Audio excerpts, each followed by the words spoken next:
Without naming names, have you ever worked with a bad director? A bad director.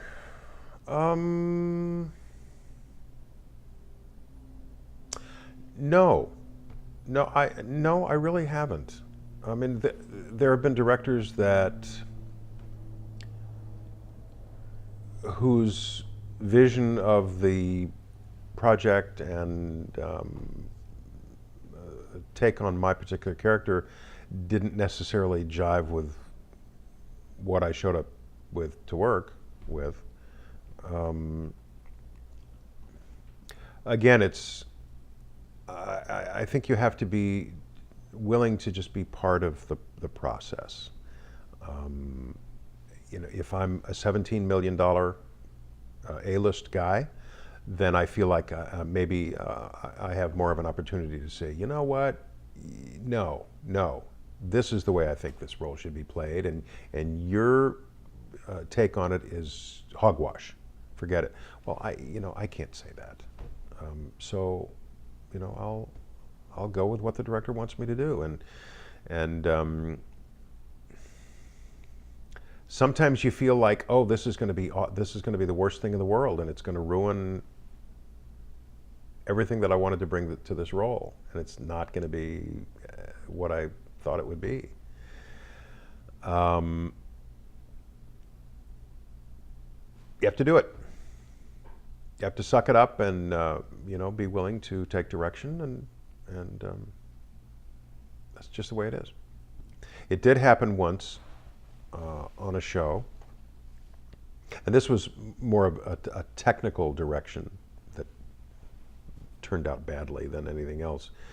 The star, I was in a room full of people, and I had to deliver a line to the star of the show, down at the far end of a table. We were sitting at a long table, and he was down at the end. And I just, I said the line.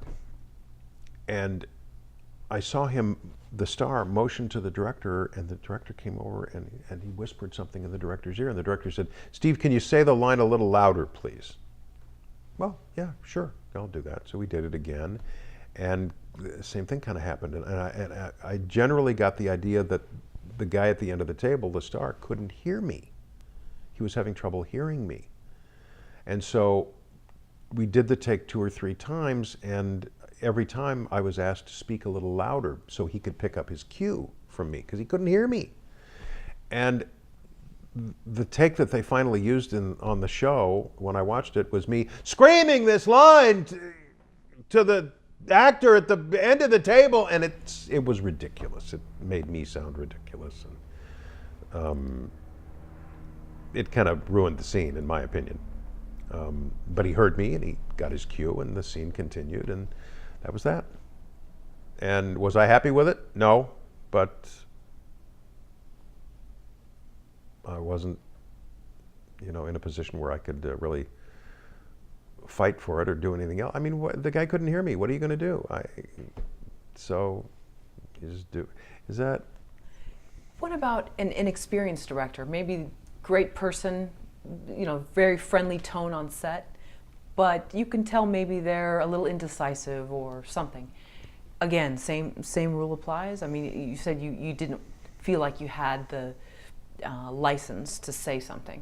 Well, I mean, at that point in my career, this was just a co-star on a wildly popular show, and I was just kind of a day player, and I didn't feel like I could say anything. I think if it's an inexperienced director, I might, at this point in my career, be willing to go off to the side with him and